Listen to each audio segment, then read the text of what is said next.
স্পিনোজার সমান্তরালবাদ। বারুচ স্পিনোজার দর্শনে সমান্তরালবাদ একটা অত্যন্ত গুরুত্বপূর্ণ ধারণা।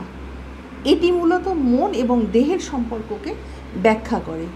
স্পিনোজা মনে করতেন মন এবং দেহ দুটি ভিন্ন সত্তা নয়, বরং একটা একক সত্তা, অর্থাৎ ঈশ্বরের, যেটাকে ঈশ্বর বা প্রকৃতি, যেটাকে বলা হচ্ছে দুটো ভিন্ন গুণ, অ্যাট্রিবিউট, মানে একটা ঈশ্বরেরই এটা হচ্ছে দুটো ভিন্ন গুণ। সমান্তরালবাদের মূল ধারণা কি? একক সত্তা। একক সত্তা, প্রথমে হচ্ছে একক সত্তা। স্পিনোজা বিশ্বাস করতেন যে মহাবিশ্বে কেবল একটা মৌলিক সত্তা বিদ্যমান, যার নাম তিনি ঈশ্বর বা প্রকৃতি দিয়েছেন।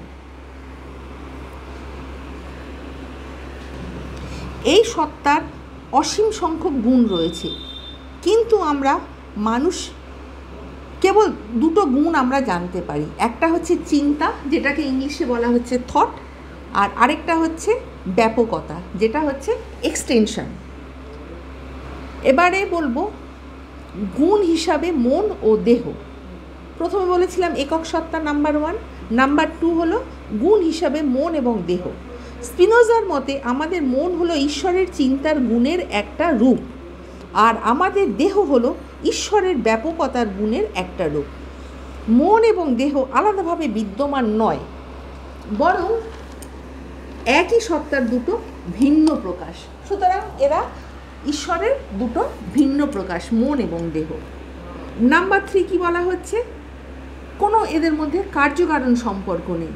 সমান্তরবাদের সব থেকে গুরুত্বপূর্ণ দিক হলো স্পিনোজা মনে করতেন যে মন এবং দেহের মধ্যে কোনো কার্যকারণ সম্পর্ক নেই, অর্থাৎ মন দেহের উপর কোনো প্রভাব ফেলে না। আমি একটা এখানে এক্সাম্পল দেব।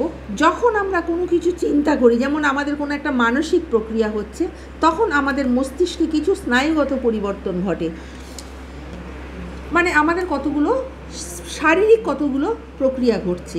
স্পিনোজার মতে এই দুটো ঘটনা একে অপরের কারণ নয়, বরং একই বাস্তবতার দুটো ভিন্ন দিক, যা একই সময় ঘটেছে। অনেকটা দুটো ঘড়ির মতো, যা একই সময় চলে কিন্তু একে অপরের সাথে সংযুক্ত নয়।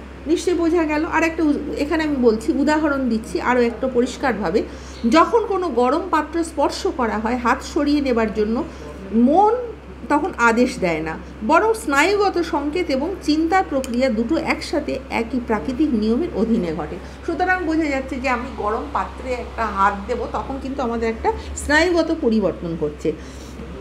সংক্ষেপে স্পিনোজার সমান্তরালবাদ হলো এমন একটা দর্শন যা মন ও দেহকে একই সত্তার দুটো ভিন্ন গুণ হিসাবে দেখে, যেখানে তাদের মধ্যে কোনো কার্যকরণ সম্পর্ক না থাকলেও তারা নিখুঁতভাবে একে অপরের সমান্তরালে চলে। যেহেতু ঈশ্বরের এরা দুটো গুণ এবং এরা সমান্তরালে চলে। দার্শনিক স্পিনোজা সমান্তরালবাদ প্রবর্তন করেছিলেন। বহু দার্শনিক পরে এই মতবাদ সমর্থন করেছেন। দার্শনিক স্পিনোজা মনে করতেন মন আর দেহ দুটো পৃথক দ্রব্য নয়, বরং মানসিকতা ও জাড্য একই পরম ব্রহ্মের দুটো পরস্পর নিরপেক্ষ ধর্ম। এটাই আমি কিন্তু আরেকটু ডিটেলস বলছি। এদের মধ্যে কোনো কার্যকারণ সম্পর্ক নেই। কোনো মানসিক ঘটনা পরবর্তী কোনো মানসিক ঘটনার কারণ হতে পারে।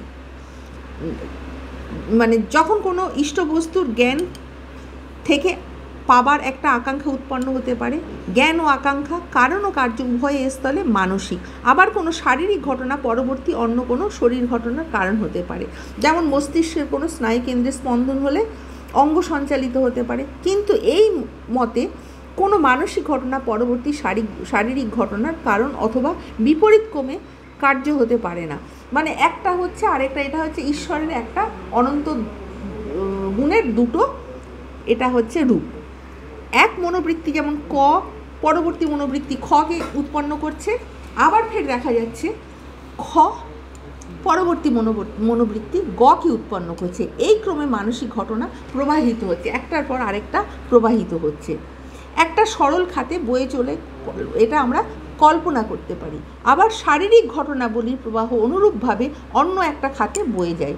এই দুটো মানসিক ও শারীরিক সরল খাতের মধ্যে কোনো যোগাযোগ হয় না, কিন্তু তারা সমান্তরালভাবে নিরন্তর প্রবাহিত হয়। এর অর্থ হলো যখনই কোনো মানসিক ঘটনা ঘটে তখনই তার অনুরূপ উপযুক্ত একটা শারীরিক ঘটনা ঘটে যায়, এবং অন্যদিকে যখন দেহ যে ঘটনা ঘটে তখনই সেইরূপ একটা মানসিক ঘটনা সংঘটিত হয়।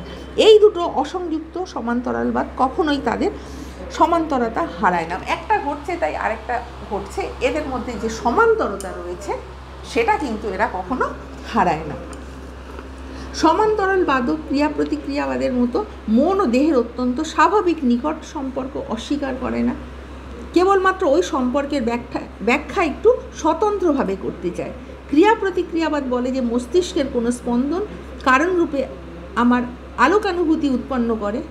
সমান্তরালবাদও বলে যে মস্তিষ্কের ওই বিশেষ স্পন্দন না হলে কখনো আলোক চেতনা ঘটবে না। এক্ষেত্রে প্রথমটা দ্বিতীয়টার কারণ এটা বলা ঠিক নয়, হচ্ছে কিন্তু এটা যে এর জন্যই হচ্ছে এটা কিন্তু বলা ঠিক নয়। এ দুটো সমান্তর খাতে প্রবাহিত ঘটনা মাত্র। প্রত্যেক স্ফুট বা অস্ফুট মানসিকতার সঙ্গে অনুরূপ শারীরিক ঘটনা ও প্রত্যেক স্ফুট ও অস্ফুট শারীরিক ঘটনার সঙ্গে অনুরূপ একটা মানুষ ঘটনা সমান্তরালভাবে সহযাত্রী হয়, যদিও এদের মধ্যে কোনো যোগাযোগ নেই। এবারে আমরা এর থেকে কিন্তু সমালোচনা তৈরি হয়েছে। সমালোচকরা তারা কি বলছে, সমান্তরবাদ দেহজ ঘটনার ও মনোবৃত্তির যে নিয়ত সহগামিতার যে কথা বলে তা সাধারণভাবে সমর্থনযোগ্য হলেও কেন যে তারা নিয়ত সহচারী হবে তার কোনো ব্যাখ্যা দিতে পারে না। আচমকা যদি কোনো মানসিক ঘটনা ঘটে তাহলে তার স্বাভাবিক ব্যাখ্যা সমান্তরবাদ করতে পারে না। ধরা যাক পাঠাগারে কোনো একজন শান্তচিত্ত পড়ুয়া বজ্রধ্বনিতে চমকে উঠল। এর স্বাভাবিক ব্যাখ্যা ভৌতিক জগতে অত্যন্ত দ্রুত কম্পনশীল বায়ু কর্ণকুহরে বায়ুকে স্পন্দিত করায় ওই চমকপ্রদ অনুভূতি উৎপন্ন হয়েছে। সমান্তরবাদীগণ কিন্তু ওই আচমকা অনুভূতির কারণ পূর্ববর্তী মানসিক অবস্থার মধ্যে অনুসন্ধান করবেন, কিন্তু ওই চমকের পূর্বে ছাত্রটা দেখা যাচ্ছে শান্ত সমাহিত চিত্তে বই পড়ছিল, তার মানসিকতায় ওই সময় যে কোনো উত্তেজনা ছিল না, যা তার চমকানোর পরে বিদ্যুৎটা চমকানোর পরে সেটা উৎপন্ন হয়েছিল। এক্ষেত্রে ক্রিয়া প্রতিক্রিয়াবাদ অধিকতর সমর্থনযোগ্য মনে হচ্ছে। সুতরাং দেখা যাচ্ছে যে এই যে বিদ্যুৎ চমকালো আর পড়ুয়া তার যে ক্রিয়াটা হলো সেখানে ক্রিয়া প্রতিক্রিয়াবাদ বেশি সমর্থনযোগ্য বলে মনে হচ্ছে। সমান্তরবাদীরা স্বীকার করেন জগতের ক্রমবিকাশে মনন শক্তির উদ্ভব একেবারেই নিরর্থক বলতে হয়। আমরা দেখেছি যে জীবন সংগ্রামে যা কিছু প্রাকৃতিক নির্বাচনের দ্বারা রক্ষিত হয় তার প্রয়োজনীয়তা অস্বীকার করা যায় না, কিন্তু সমান্তরবাদ মানলে জীবনযুদ্ধে মনন শক্তির কোনো উপযোগ থাকে না। মনের সহায়তা ছাড়া যদি শরীর সকল ক্রিয়া সম্পাদন করতে পারে, মন যদি ভৌত জগতে কোনো প্রভাবই বিস্তার না করতে পারে তাহলে মনন শক্তির বিকাশের কোনো প্রয়োজনই থাকতে পারে না। কিন্তু প্রাকৃতিক ক্রমবিকাশে মনের আবির্ভাব ও অবস্থান ক্রমশ প্রয়োজনীয় বলে দেখা যায়। কোনো দার্শনিক বলেছেন যে শরীর ও মন যদি সর্বদাই সমান্তরালভাবে প্রবাহিত হয় তাহলে সব শরীর ঘটনার সঙ্গে মানসিক ঘটনা স্ফুটভাবে বা অস্ফুটভাবে সহগামী হবার কথা। তাহলে ভৌতিক জগতে সর্বত্র মানসিক ঘটনার অবস্থিতি স্বীকার করার প্রয়োজনীয়তা হয়ে পড়ে, এবং সর্বমানুষবাদ অদ্ভুত প্রকল্প আমাদের একটা মেনে নিতে হয়। মানব শরীরে পাকক্রিয়া শারীরিক বলে তার সহভূত কোনো মানুষক্রিয়া মানতে হবে, তা যে যতই অস্পষ্ট হোক না কেন। বোধহয় এখানেও থামা চলে না। গতি জলের কম্পন বা গাড়ির গতি ভৌতিক জগতের ঘটনা বলে তাদের সহযাত্রী মানুষ ঘটনাই বা থাকবে না কেন? তাই বিশ্বের সর্বত্র মানসিকতার উপস্থিতি মানতে হবে।